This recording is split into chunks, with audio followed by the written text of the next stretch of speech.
Hello दोस्तों, online study point में आपका स्वागत है। और आज की जो हमारी वीडियो है हिस्ट्री का काफ़ी एक इम्पॉर्टेंट टॉपिक है एंशिएंट हिस्ट्री का, जो कि क्या है महाजनपद काल जो रहा है। ठीक है, टाइम पीरियड आप देख सकते हैं 600 BC से लेके 325 BC तक का है। तो जो भी इम्पॉर्टेंट है इस टॉपिक से और जितने भी क्वेश्चन प्रीवियस ईयर में पूछे गए हैं, साथ ही साथ सारे रिलेटेड इम्पॉर्टेंट फैक्ट्स हम आज डिस्कस करेंगे। तो वीडियो को लास्ट तक देखिएगा। वीडियो अगर पसंद आता है तो लाइक एंड शेयर ज़रूर करें, और आपने अगर अभी तक चैनल को सब्सक्राइब नहीं किया है तो प्लीज़ चैनल को सब्सक्राइब करें, बेल आइकन प्रेस करें, ताकि आने वाले अपडेट आपको सबसे पहले मिल पाएँ। और वीडियो की PDF डाउनलोड करने के लिए आप हमारा टेलीग्राम ग्रुप ज्वाइन कर सकते हैं। ओके, तो आइए शुरू करते हैं। सबसे पहले मैं आपको पूरे जो 16 महाजनपद उस पीरियड में रहे हैं उनके बारे में हम डिस्कस कर लेते हैं। उनकी कैपिटल्स क्या रही हैं, कौन सा रीजन रहा है, कौन सा एरिया रहा है, तो ये सारा कुछ हम देख लेते हैं। सबसे पहले आप देखेंगे कौन सा है, अंग महाजनपद है। इसकी जो राजधानी क्या है, चंपा। और आज का अगर रीजन देखा जाए तो भागलपुर, मुंगेर, ठीक है ना, बिहार का जो रीजन है। ठीक है, डायरेक्टली आपसे क्वेश्चन किया जा सकता है, किसी भी महाजनपद का नाम देके और उसकी कैपिटल पूछ के। ठीक है, और सबसे ज़्यादा इम्पॉर्टेंट जो था जो 16 महाजनपद थे उनमें कौन सा था, मगध। और इसकी राजधानी आप देख सकते हैं गिरिव्रज या फिर राजगृह है। और आज का जो रीजन है कौन सा, पटना, गया। कौन से स्टेट की हम बात करें तो बिहार का। तीसरा जो है वह कौन सा है, काशी। राजधानी क्या थी, वाराणसी। और जो यूपी का वाराणसी के आसपास का जो एरिया है ये वहाँ पर था। चौथा है वत्स। तो वत्स कौन सा, वत्स की राजधानी कौन सी है, कौशाम्बी है। और इसका जो एरिया अगर हम देखें तो यूपी में जो इलाहाबाद के आसपास का क्षेत्र है सारा वत्स महाजनपद के अंदर जो है आता था। पांचवा हम देखते हैं तो वज्जी। इसकी राजधानी आप देख सकते हैं वैशाली, विदेह, मिथिला। ठीक है ना, तीनों नाम आप याद रखिएगा। और जो भी मुजफ्फरपुर एवं दरभंगा के आसपास का रीजन है आज का, वो इसके अंदर आता था। छठा हम देखते हैं कौशल। ठीक है, इसकी जो राजधानी है वह क्या है, श्रावस्ती या फिर साकेत, दोनों ही नाम याद रख सकते हैं। और श्रावस्ती से आपको याद रखना है कि गौतम बुद्ध ने अपने जो सबसे ज़्यादा उपदेश दिए थे वो कहाँ पर दिए थे, श्रावस्ती में दिए थे। और सबसे पहला जो उपदेश दिया था तो वह कहाँ दिया था, सारनाथ में दिया था। ठीक है, नेक्स्ट अवंती। तो अवंती की जो कैपिटल थी, जो राजधानी थी, उज्जैनी और महिष्मती। और जो रीजन है इसका कौन सा, मध्य प्रदेश का जो मालवा वाला जो एरिया है वो इसके अंदर आता था। अगला हम देखते हैं तो मल्ल महाजनपद। जो राजधानी थी इसकी कुशावती थी। और जो है रीजन आप देख सकते हैं यूपी का देवरिया के आसपास का सारा क्षेत्र। फिर था पांचाल जो था, तो इसकी राजधानी, दोनों नाम याद रखिएगा, अहिशत्र एवं काम्पिल्य। ठीक है ना, अहिशत्र एवं काम्पिल्य दोनों ही इसकी आप राजधानी याद रखिए। इसके बाद जो रीजन है कौन सा, बरेली, बदायूं, फर्रुखाबाद जो है यूपी का, ये रीजन इसके अंदर आता था। 10वां हम देखेंगे छेदी। ठीक है ना, तो इसकी जो राजधानी थी वह क्या थी, शुक्तिमती। और जो बुंदेलखंड का रीजन है यूपी का, ये इसके अंदर जो है इसका एरिया इसमें आता था। 6 हम देखते हैं तो कुरु। और इसकी राजधानी जो थी इंद्रप्रस्थ। आज की जो हमारी मॉडर्न डे दिल्ली है, मेरठ, हरियाणा का भी कुछ पार्ट जो है इसका जो एरिया था उसके अंदर आता था। नेक्स्ट क्वेश्चन नेक्स्ट देखते हैं तो 12वां है कौन सा, मत्स्य। और इसकी जो राजधानी थी वह क्या थी, विराटनगर। और राजस्थान में जयपुर के आसपास का सारा क्षेत्र। अगला है तो क्या है, कंबोज है। इसकी राजधानी हाटक थी। और जो क्षेत्र देख सकते हैं इसका एरिया कौन सा है, उत्तर प्रदेश के राजौरी एवं हज़ारा का क्षेत्र। 14वां जो है सूरसेन। और इसकी जो राजधानी थी वह क्या थी, मथुरा थी। मथुरा ऑब्वियसली यूपी का जो रीजन है वो। और जो अस्माक है, ठीक है ना, अस्माक, इसकी जो कैपिटल थी पोटली या फिर पोतन, दोनों ही नाम याद रखिए। गोदावरी नदी के आसपास का जो क्षेत्र था, ठीक है। और ये इससे इम्पोर्टेंट आपको ये याद रखना है कि दक्षिण भारत का एकमात्र महाजनपद था ये। ठीक है, और जो 16 है वह क्या है, गांधार, यानी कि तक्षशिला जो थी इसकी राजधानी थी। और पाकिस्तान का जो रावलपिंडी और पेशावर का जो एरिया है वो इसके अंदर आता था। अब हम जल्दी जल्दी सारे क्वेश्चन डिस्कस कर लेते हैं जहाँ से भी इन टॉपिक से क्वेश्चन पूछे गए हैं। तो पहला क्वेश्चन है, हर्यंक वंश के किस शासक को कुणिक कहा जाता था। तो हर्यंक वंश के बारे में अगर हम बात करें तो 544 BC यानी कि 544 ईसा पूर्व बिंबिसार के द्वारा हर्यंक वंश की स्थापना जो है की गई थी। और इनके जो पुत्र थे अजातशत्रु, इन्हीं को क्या बोला जाता था, कुणिक बोला जाता था। ठीक है ना, और जो बिंबिसार थे वो कंटेम्प्रेरी थे, समकालीन थे गौतम बुद्ध के।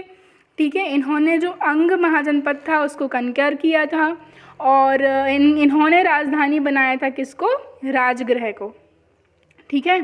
और जो अजातशत्रु थे वो इनके बेटे थे और अजातशत्रु के बाद जो इम्पोर्टेंट रूलर आते हैं वह कौन आते हैं, उदयन आते हैं, ठीक है। और जो नागदशक थे, ठीक है ना, ये नाम भी आप याद रखिए, नागदशक जो थे वे अंतिम शासक थे हर्यंक वंश के, ठीक है। नागदशक के बाद जो शिशुनाग थे, शिशुनाग ने शिशुनाग वंश की स्थापना कर ली थी। नेक्स्ट क्वेश्चन देखते हैं, किस शासक ने गंगा एवं सोन नदियों के संगम पर पाटलिपुत्र नामक नगर की स्थापना की थी? तो ये हर्यंक वंश के ही शासक थे उदयन, इन्हीं के द्वारा जो है पाटलिपुत्र को राजधानी बनाया गया था, ठीक है। पाटलिपुत्र को राजधानी बनाया गया था और ये इसका लोकेशन अगर देखें तो गंगा और जो सोन रिवर है उसके गंगा और सोन रिवर के संगम पर ये सिचुएटेड है, ठीक है ना। अगर पूछा जाता है कि पाटलिपुत्र नगर की स्थापना किसने की थी तो उदयन के द्वारा स्थापना की थी, और पाटलिपुत्र को राजधानी किसने बनाया था तो ये भी किसने बनाया था, उदयन ने बनाया था। और आगे बढ़ने से पहले जो मैं आपको रोज़ बोलती हूँ, वीडियो को ज़्यादा से ज़्यादा लाइक एंड शेयर ज़रूर करें, और अगर अभी तक चैनल को सब्सक्राइब नहीं किया है तो चैनल को सब्सक्राइब करें, बेल आइकन प्रेस करें, और वीडियो की PDF डाउनलोड करने के लिए आप हमारा टेलीग्राम ग्रुप ज्वाइन कर सकते हैं।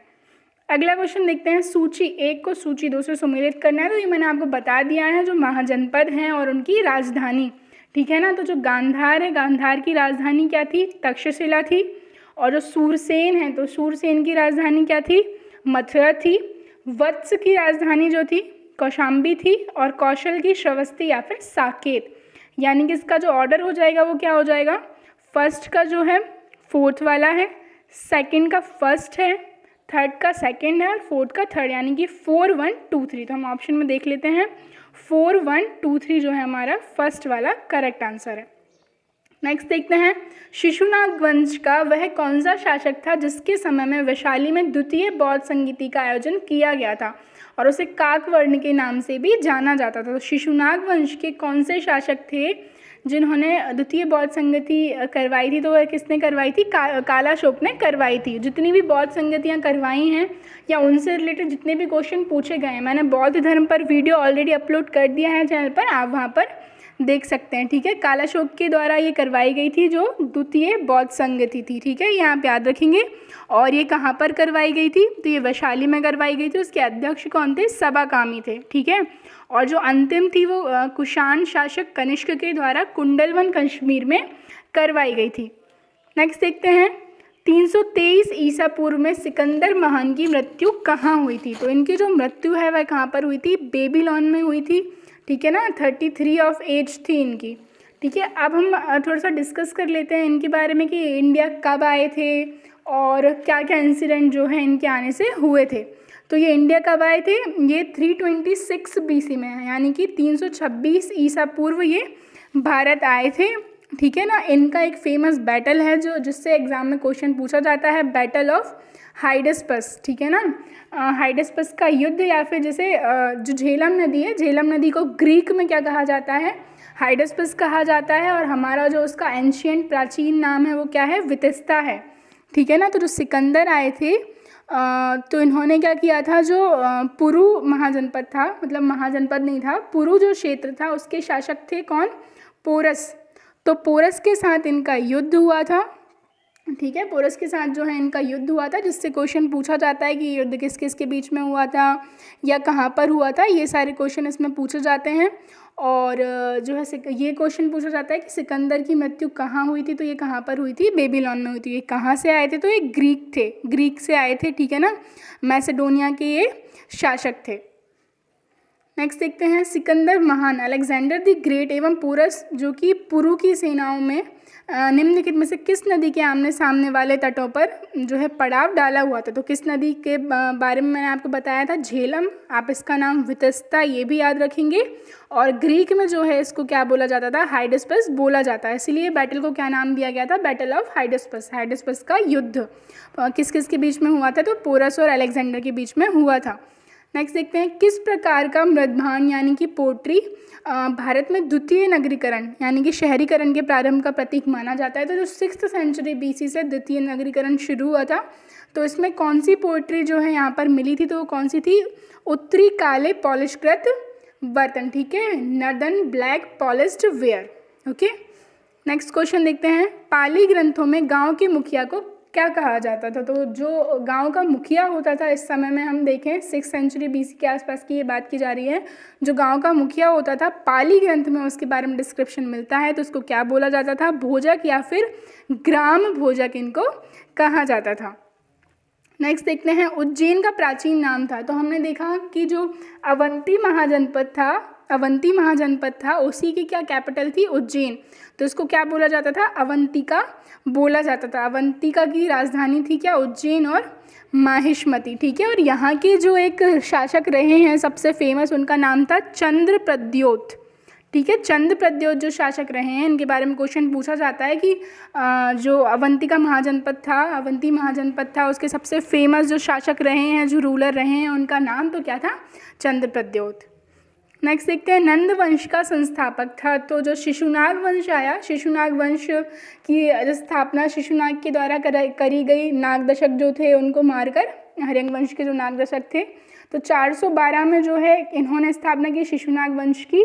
और शिशुनाग वंश के बाद जो वंश आया, कौन सा आया? तो नंद वंश, यानी कि नंद डायनेस्टी। और इसकी जो स्थापना है महापद्मनंद के द्वारा की गई थी, ठीक है ना। शिशुनाग वंश का जो भी लास्ट रूलर रहा था उसको हराकर, उसको मारकर इन्होंने, किसने? महापद्मनंद ने लगभग 344 BC यानी कि 344 ईसा पूर्व में इन्होंने इसकी स्थापना की, ठीक है, नंदवंश की।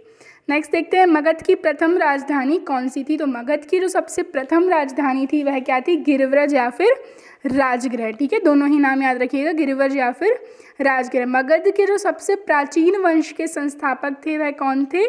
तो वह थे बृहद्रथ, ठीक है। कौन थे? बृहद्रथ। और फिर उनके बाद जो है हर्यंक वंश की स्थापना की गई बिंबिसार के द्वारा 544 ईसा में, ठीक है। इसके बाद बिंबिसार ने जो ब्रह्मदत्त थे, जो अंग राज्य था, हमने अंग के बारे में बात की थी, उसको मगध में मिला लिया और धीरे धीरे करके जो है मगध का राइज होना शुरू हुआ, मगध राज्य का उत्कर्ष हुआ। सबसे ज़्यादा पावरफुल, सबसे ज़्यादा इम्पॉर्टेंट अगर कोई महाजनपद रहा है तो वह कौन सा रहा है? मगध रहा है। नेक्स्ट देखते हैं, किस शासक द्वारा सर्वप्रथम पाटलिपुत्र का राजधानी के रूप में चयन किया गया था? तो ये मैंने आपको बताया था कि जो हर्यंक वंश के शासक थे, कौन? उदयन, इनके ही द्वारा पाटलिपुत्र को हम कहें कि पाटलिपुत्र को पहले एक इन्होंने एज अ सिटी फाउंड किया, इसके बाद क्या किया? इसको राजधानी बनाया। और आपको ये भी याद रखना है कि ये कहाँ पर सिचुएटेड है? तो जहाँ पर सोन रिवर और गंगा रिवर का कन्फ्लुएंस है वहाँ पर ये जो पाटलिपुत्र है ये सिचुएटेड है, ठीक है। नेक्स्ट देखते हैं, 16 महाजनपदों की सूची उपलब्ध है। तो जो 16 महाजनपद है इनकी सूची कहाँ पर उपलब्ध है? तो ये कहाँ है? अंगुत्तर निकाय में, ठीक है। जो अंगुत्तर निकाय है बौद्ध ग्रंथ, इसमें 16 महाजनपदों की सूची उपलब्ध है। नेक्स्ट देखते हैं, निम्नलिखित में से मगध का कौन सा राजा सिकंदर महान का समकालीन था? तो हमने देखा था जो सिकंदर थे वो अप्रोक्स 326 के आसपास कब भारत आए थे। तो उस समय जो नंद वंश था, तो नंद वंश के जो एक शासक थे घनानंद, वो क्या थे? इनके समकालीन थे। नेक्स्ट देखते हैं, प्रथम मगध साम्राज्य का उत्कर्ष किस सदी में हुआ था? तो मगध साम्राज्य का जो प्रथम उत्कर्ष हुआ था वह 6ठी शताब्दी में हुआ था। हमने जैसा कि देखा 6th सेंचुरी BC में, ठीक है। काफ़ी सारे जो और राज्य थे इन्होंने इसमें उनको मिला लिया, जो भी छोटे छोटे थे, और एक बहुत ही ज़्यादा पावरफुल राज्य के रूप में ये सामने आया। नेक्स्ट देखते हैं, सिकंदर की भारत में सफलता के निम्न कारण थे। तो हम जैसे कि मैंने आपको बताया कि सिकंदर भारत आए, इसके बाद उन्होंने जो है पोरस के साथ युद्ध किया था। पोरस को हालांकि उन्होंने हरा दिया था, लेकिन उनकी ब्रेवरी को देख के उन्होंने उनको अपना पूरा साम्राज्य लौटा दिया था, ठीक है। लेकिन जो तक्षशिला और अभिसारा जो भी ये जगह थी, इनके जो शासक थे उन्होंने सिकंदर के सामने सरेंडर कर दिया था, अपना सब कुछ सबमिट कर दिया था। तो इसका रीज़न क्या था कि उन्हें सफलता मिली इंडिया में, मतलब आक्रमण करने पे?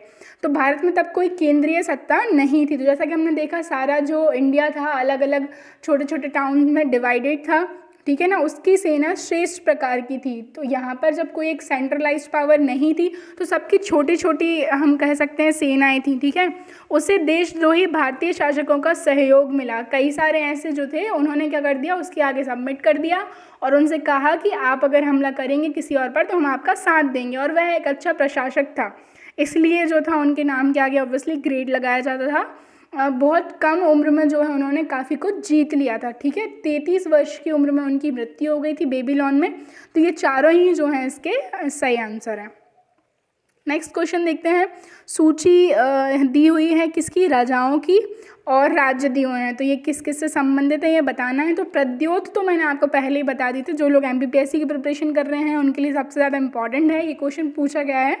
तो जो चंद्र प्रद्योत थे ये कहाँ के थे, अवंती के थे, यानी कि थर्ड होगा ए का। उदयन जो थे, ठीक है, ये वो उदयन नहीं है जिनकी हमने बात की थी हर्यंक वंश के, जिन्होंने पाटलिपुत्र को राजधानी बनाया था। ये जो थे वत्स महाजनपद के एक शासक थे, ठीक है ना। उदयन की हम बात करें तो वो हर्यंक डायनेस्टी के थे। और जो प्रसेनजीत थे तो ये कहाँ के थे, ये कौशला के थे, ठीक है। जो कौशल था और कौशल की राजधानी हमने देखी थी क्या थी, श्रवस्ती या फिर साकेत। और जो अजात शत्रु थे तो ये कहाँ के थे, ये मगध के थे। तो 3, 2, 4, 1 जो है हमारा ऑर्डर होगा, हम देख लेते हैं। 3, 2, 4, 1 सी वाला ऑप्शन राइट होगा। नेक्स्ट क्वेश्चन देखते हैं। सिकंदर के आक्रमण के समय उत्तर भारत पर निम्नलिखित राजवंशों में से किसका शासन था। तो मैंने आपको बताया था कि जो अलेक्जेंडर थे, जो सिकंदर थे, उनके समकालीन कौन से शासक थे, तो नंद वंश के जो घनानंद थे उनके समकालीन थे। तो इसका मतलब कि जब वो भारत आए थे, कब आए थे, 326 BC के आसपास वो भारत आए थे।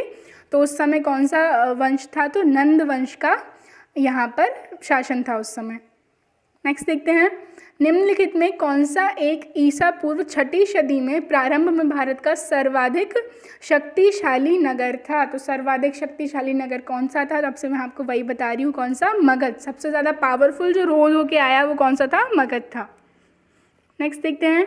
मगध के किस प्रारंभिक शासक ने राज्यारोहण के लिए अपने पिता की हत्या कर दी एवं इसी कारणवश अपने पुत्र द्वारा मारा गया।